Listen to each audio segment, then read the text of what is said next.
Hey guys, and welcome back to the channel. I'm Nick, this is Nick Marvelous, and in today's video we're going to be going through the brief history of Kamala Khan's Ms. Marvel. So let's crack into it. So like I said, today's video is basically going to be like a history lesson for Ms. Marvel, just as the show is about to air on Disney+. So for anyone looking forward to watching that show who doesn't know much about her comic book origins, this video will be almost like a guide as a quick, bullet points of all the things that you need to know about Ms. Marvel's character or that you want to know. So we're going to crack right into it, and I'm basically just going to be spinning off some facts about Ms. Marvel that you might want to know before you watch that show. Let's get on with it. So first of all, what is there to know about Ms. Marvel? Well, I'm going to start off by cracking straight into, first of all, let's start off with who created Ms. Marvel. Ms. Marvel was created by Sana Amanat, G. Willow Wilson, Adrian Alphona, and Jamie McKelvey. Other facts you might want to know about Ms. Marvel, you should know this already, but hey, I will bring it back to your attention. Ms. Marvel is actually Marvel's very first Muslim character, so there we go.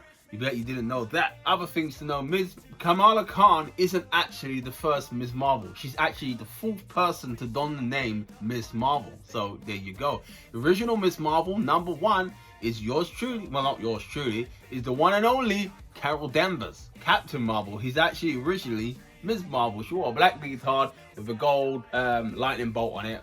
The best version of Carol Danvers, I believe, in my opinion, that's the best version. I'm not a big fan of the Captain Marvel run. I'm not a big fan of the Captain Marvel live action either, but that's just me. And so yeah, that's something else you should know. When did Kamala Khan make her first appearance in Marvel Comics? She actually made her appearance in Captain Marvel #14, which was actually in 2013. So that was quite a while ago in human terms, but in comic book terms, that wasn't that long ago for her to already be in live action, which is, quite interesting. There you go. And crazy enough was, she didn't actually get her own comic book until a year later. So obviously Marvel were a bit on the fence for her character at first. They wanted to test the waters and see how popular she would become, and then they gave her own book. Other things to know about Ms. Kamala Khan, she's actually Pakistani American. So her family originates from Pakistan, but actually she is born in America, New Jersey. So she's of Pakistani heritage. There you go. So originally, she actually finds out that she actually has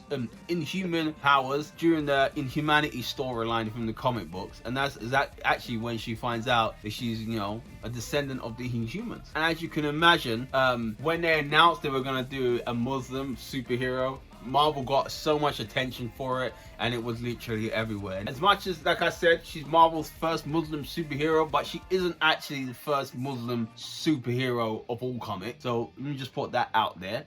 She's just Marvel's first Muslim superhero, but obviously we know that DC have got Muslim superheroes too. They had one on League of Legends of Tomorrow not so long ago as well, so that was a thing to be aware of. What is there to know about Kamala Khan's powers? Well, if you've watched the cartoons, the Avengers cartoons and stuff like that, you will see her powers. You might have seen it in the Avengers game. Her powers do appear to be similar to Mr. Fantastic's, but they're actually a little bit different. Basically, her powers, if I was to sum it up in one word, is basically a mixture between Ant-Man's powers and Mr. Fantastic's powers, absolutely combined, and that's the powers that she's got. So she's a bit more, to just stretching and stuff like that. But you're asking, how did she get her powers? Yes, she's an Inhuman, but if you've watched Agents of S.H.I.E.L.D., you know that those Inhuman abilities have got to be activated. So how did she get her powers? She got her powers during the Marvel Infinity storyline. So basically, her powers were activated by the Inhuman mists, when she was basically in the story. There's a storyline when she was basically going out,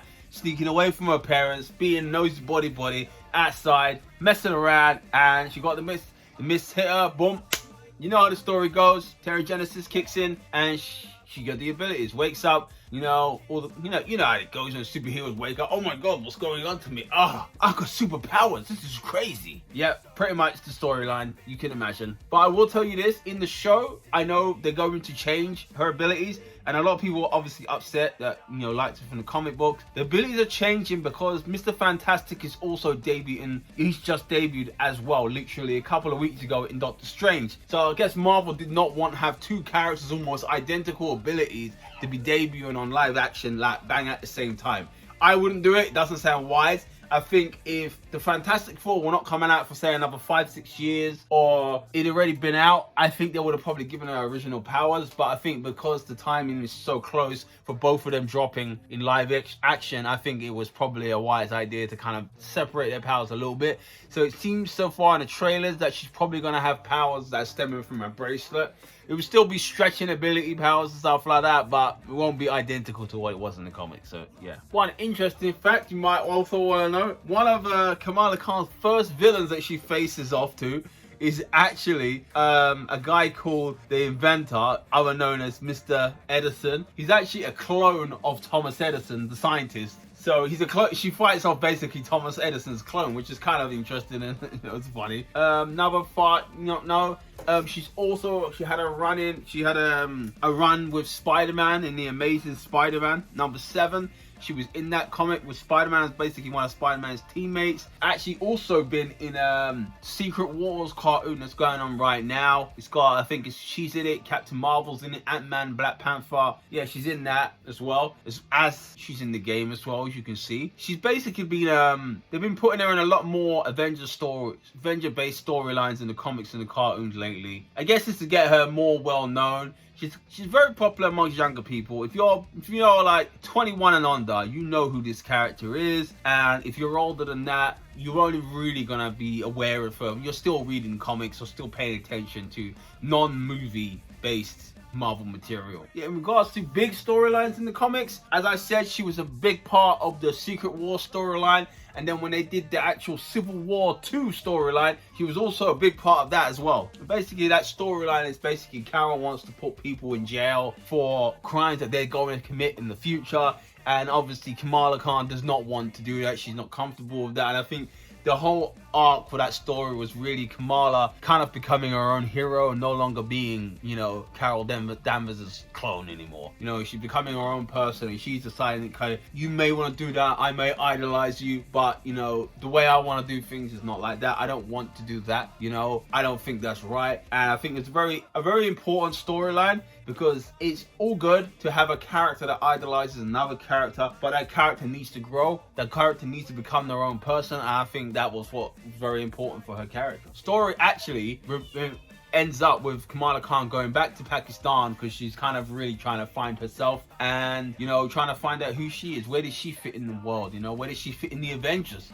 All that. And basically, after the events of Civil War 2, she ends up going off and joining a group called Champions, which is basically like a teenage Avengers. It featured basically Miles Morales as Spider-Man, Nova, Sam Alexander, the Amadeus Chow version of the Hulk, and Vision and Cyclops. A teenage version of Cyclops, but yeah, Cyclops. And the crazy thing is, in this storyline, Miles Morales, Nova, and Hulk actually quit the Avengers to join this group. So yeah, that's another piece of information you might not have known. In regards to cartoons, she has appeared in the Avengers Assemble cartoon that came out not long after the, I don't know if you remember Ultimate Spider-Man. Yeah, so you had Ultimate Spider-Man success, and then Marvel did the Avengers Assemble cartoon. My son loved that. I could watch it. I preferred the Avengers Earth's Mightiest Hero cartoon personally. I think that one's a better cartoon. But yeah, she was in that. She was in the third and fourth season of that, if I can remember correctly. And then she's in Avengers Ultron, The Revolution, and Secret Wars. She's appeared in quite a few of the cartoons. She's appeared in the Avengers Future Fight video game that's on iPhone and Android as well. She's been in that. And after Ultimate Spider-Man, you might remember they rebooted the Spider-Man cartoon. Well, in the second season of the rebooted Spider-Man cartoon they did, she's actually in that as well. Because due to her being a teen and Spider-Man being a teen, obviously you'd think that natural connection is having these two together. So basically, that is everything that you probably need to know about Ms. Marvel going into the TV show. I hope you enjoyed the video, found it informative. If I missed anything or I got anything wrong, do have no hesitation to drop down in the comments and educate my brain. Educate it. Tell me the shit I don't know, because I want to hear it too. I'm always willing to educate myself on comic books. But anyway, thank you for watching. Hope you enjoyed the video. I will be doing a episode 1 review of Ms. Marvel when it comes out, so that should be tomorrow. So I'll probably this tomorrow night I should have the video up of the Ms. Marvel one, as well as the episode 4 recap video. The recap for episode 4 of Obi-Wan Kenobi is going to be a bit different. It's not going to be a recap like I've done in the past. They're quite long. I found them long. It's more going to be like, you know, the top 10 best moments of the episode. Look out for that. So I'm going to have 2 videos out tomorrow. I hope you guys enjoy the channel. Please click that like button and subscribe. We need to get those subscribers up. Thank you very much. And I'll see you guys in the next video. Remember, live long and prosper. See ya.